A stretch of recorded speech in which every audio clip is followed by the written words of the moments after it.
Let's get started. All right. Hi, everyone. I know employee engagement is a hot topic for most of us. And I wanted to share with you today how we've used 7 Taps to boost employee engagement with our content. We've actually seen a 30% increase year over year since we started using 7 Taps.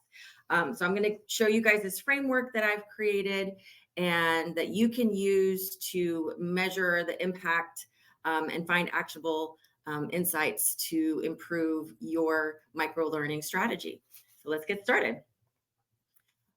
Here on the screen is the framework that I created. It's very, very simple. You can actually apply it to more than micro-learning, and it's meant to be flexible. So I'm going to give you the information that I've used specific to the micro-learnings, but just understand that you can really use this for anything in your training or communication strategies that you're doing for your businesses. And then as we move on, I'll just kind of jump in here. So the first step is metrics. What we want to look at here is open rates, completion rates, time spent, and interaction. So open rates, are your employees engaging with the content initially? Completion rates, are they finishing the courses? Obviously. Time spent, that will let you know if they're actually engaging deeply with the content. And if you have interactions, that's also a really great way to see if they're digging in and they're hungry to learn more. If the open rates are high, but your completion rates are low, you want to dig in a little deeper and find out why. And then, that could give you some insights, like maybe you need to shorten the content or add interaction to increase the engagement or sustain that engagement level. So I'm going to show you some graphs that are from courses that we used in 7 Taps. And I'm going to go show you first a good example and then a bad example. And the bad example is still good because we can still get insights from that. So the good data, we had a course that went out and it had a very high open rate. It was 100%. And it had a very strong completion ratio. When we continue through the framework, we're going to be able to identify successful strategies based on this data. Now, the bad data, it was very similar. The course was very similar to the first one that got sent out. But you can see that the completion rate was really, really low. And this helped us to identify some adjustments that we could make to improve our strategy moving forward. Now, the second part that you want to do is look at how you're delivering the content. How you deliver it can make or break the engagement. So you want to test different methods and see what's going to get you the best results. For example, you can use email campaigns, you can do text messages, you can use your chat platforms, you can embed the content.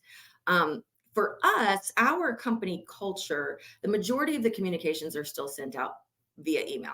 We all know that email can be a little overwhelming and that, text and chat might be better, but how are your employees or the people, your audience, how are they expecting to receive the content? Because you might need to do some change management if you want to try these other methods. And so start with what you know is going to work, but then experiment and see if you can get some of these other things to be successful for you. And,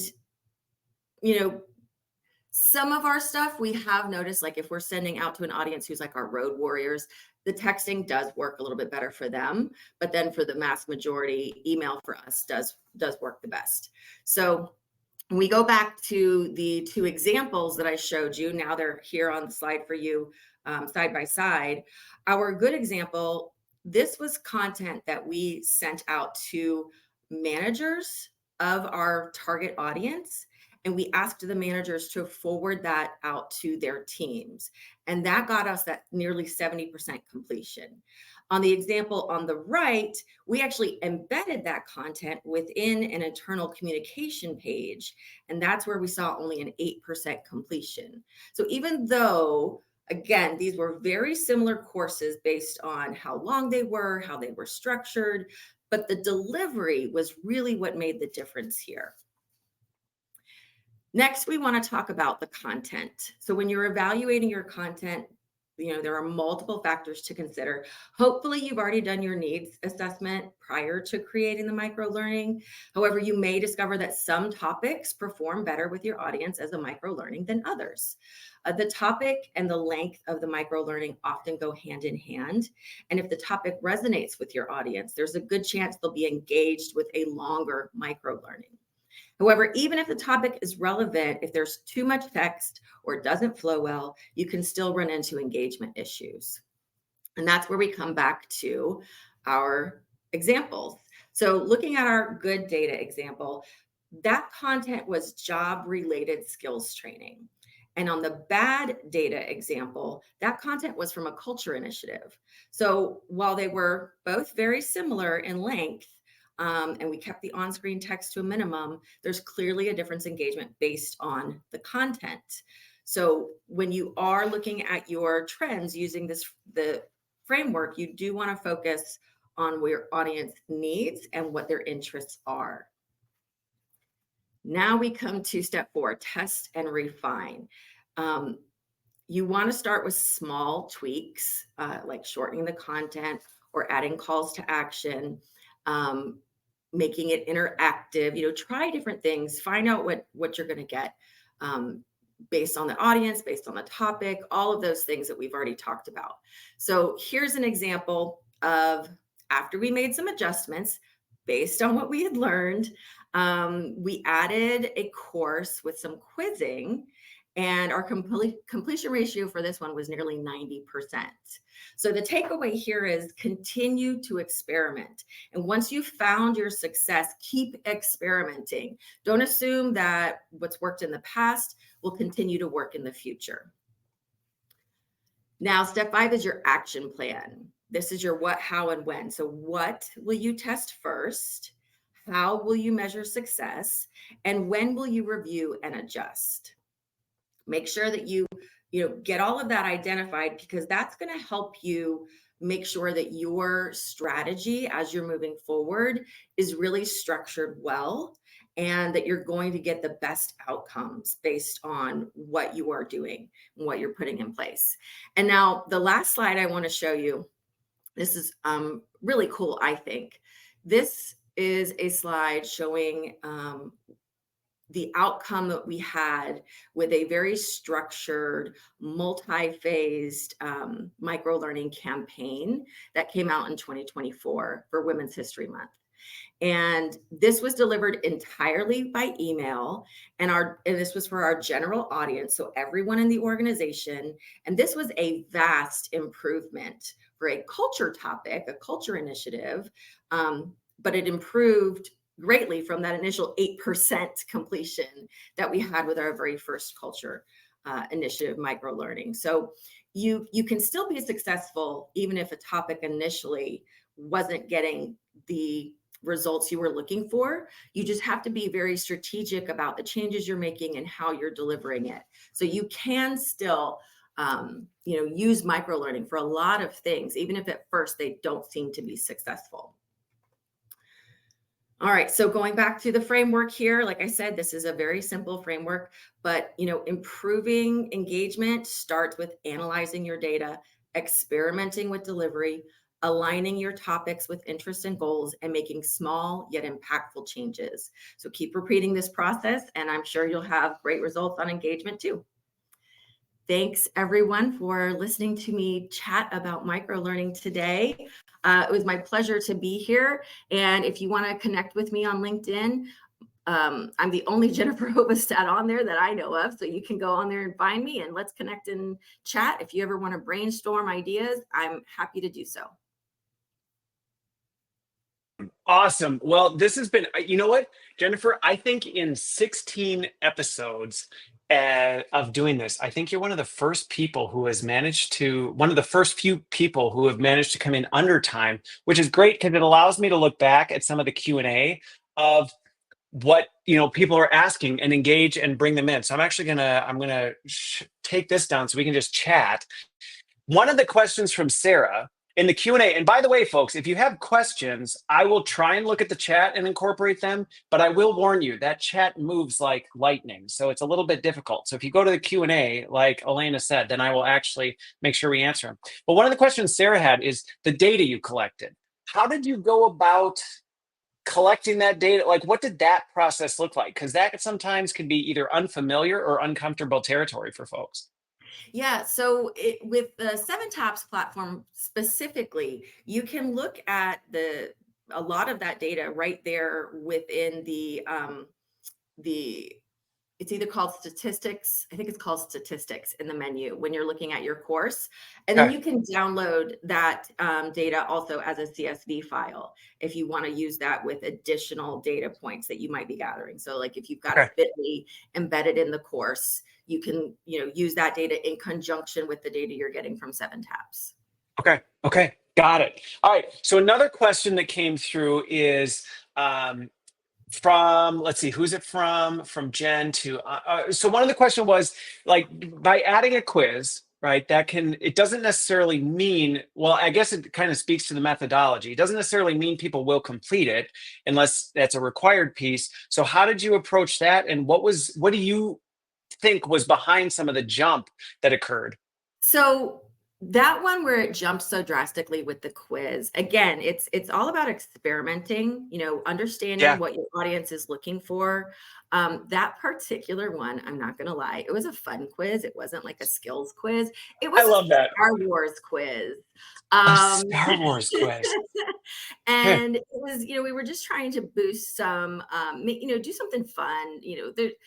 We work in an organization that's we're part of the retail industry, yeah, and we all know certain times of the year can be super stressful in retail, so we were trying to just offer a reprieve, yeah. and that was I like something that. we thought would be fun. And rather than just sharing a culture topic, we thought we'd make it engaging, and it worked. It was I like that. phenomenally successful. So that was one of our experiments, and we're gonna use that method for other things. You know what's funny about it is, in that on that topic, I think sometimes we can sometimes take ourselves a little too seriously and be Mhm. like, oh well, if we're going to ask a question, it has to have deep meaning and purpose. And I agree that you don't just throw things in with no purpose because then that's disengaging.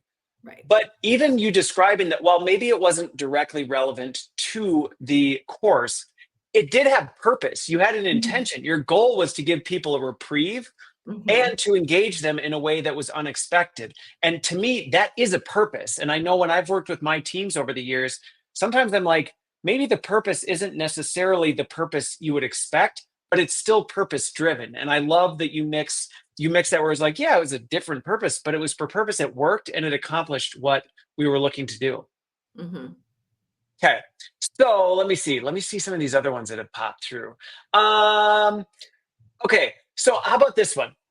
In terms of the balance of experimentation, there's a couple questions about experimentation. Somebody made a comment, sounds kind of like agile, which I think buckets can, it's like, well, was it agile? Was it not agile? Depending on who's in the room, you might get a Right, heated debate about it. right.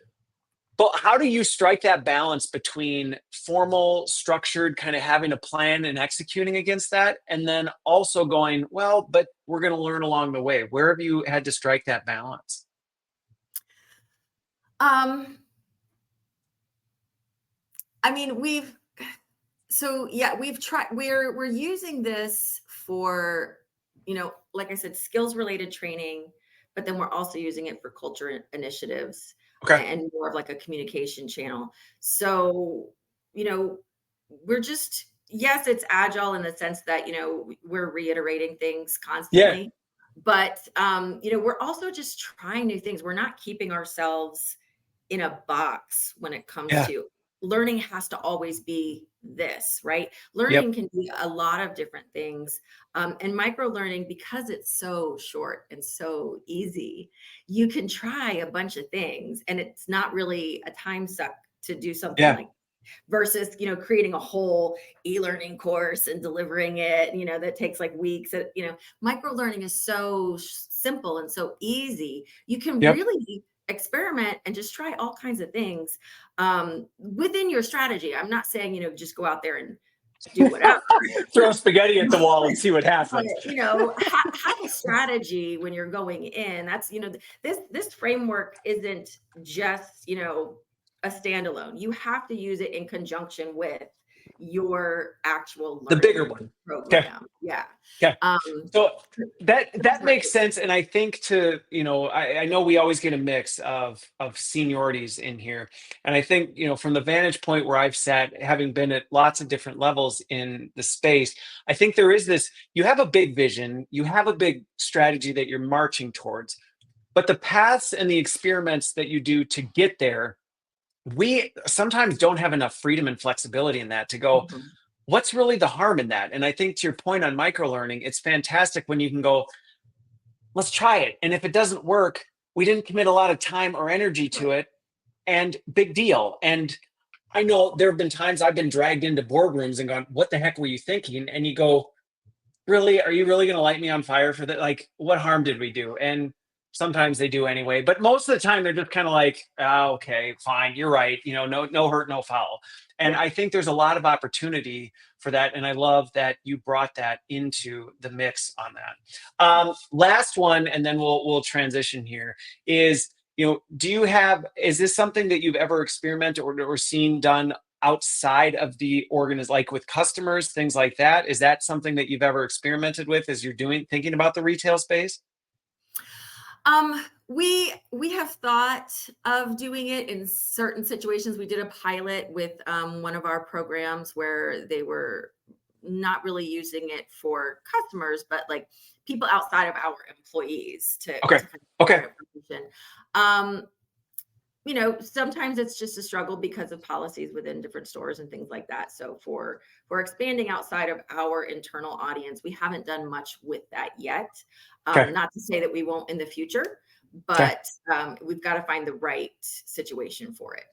Okay. Yeah. Well, and I think I mean, based on your presentation, based on the way you talked about things, I think in general, you're kind of balancing those things well. And then I guess I do have one final one for you is, as you look at the micro learning format and all of that, how have you seen that received by the audience? Like, what's been the response from that in terms of, because I feel like in our industry, sometimes we're walking this fine line of what we're comfortable with versus Mhm. what our audience is comfortable with. And sometimes we're like, they're going to love this. And you're like, well, yeah, they don't. We do because we think it's cool, but like they don't. What has been the response and how have you navigated that? Well, initially, I think even though we did, when we first started using it, we were just like, let's just send this. The team was really excited. They were like, let's just send Yeah. this out. Right, which And happens sometimes. I think that, it wasn't to everyone, but I think that when we first sent it out, people were like a little confused, like, what is this? Like, we've never seen this before. Some people were very excited, and others were Yeah. just a little like, is this real? Like, this This is doesn't feel easy, like the corporate right? clockwork orange training that I'm used to getting. Right. Um, so it took a little bit of time to get people used to it. We had Yeah. to, include some communications about why we were using this and, just really help them understand that, yes, they're still going to see some of the other more formal trainings, Yeah. but they can enjoy micro learning. And, the micro learning has been hugely successful for a lot of our programs, just increasing, Yeah. compliance in our stores and productivity and things like that, because it's so easy, right? They can just look at it while they're on the job. Yeah. And, they like it because they don't have to go back and do any rework. So, Right. Right. it's been successful. Okay. But it did take a little bit of time just to, get everybody on as board. as such with life, and I think Yeah. with anything, with the experimentation over my career, there have been lots of times where I've tried things that I thought were going to soar, and they go down like the Hindenburg. Yeah. And then there have been other times where I thought this is never going to work, but it was a crazy idea somebody on my team had, and I was like, well, I guess let's do it. And I've had my mind blown and gone, boy, I'm really Mhm. glad we tried that, because I would have never ever guessed that that would have had the effect it did. So I love that. I love that. Well, Jennifer, thank you so much. This has been awesome. Can we get another round of emojis? I think we got through most of the questions. And also, What a phenomenal. I'm so glad we were able to actually engage in some of this conversation in addition to the presentation. I think it added another layer of depth to what you brought. So thank you